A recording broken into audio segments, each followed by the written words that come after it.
Happy Thanksgiving from Teton Trees.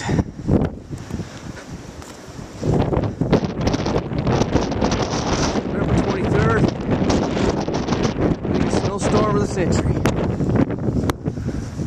Biggest snowstorm of the year, anyway.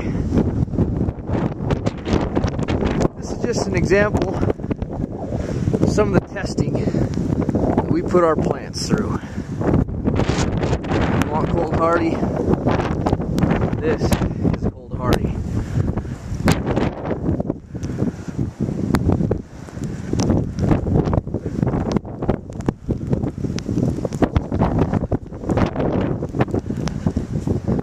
Six inches of snow yesterday, another 8 predicted today, 30-mile-an-hour winds.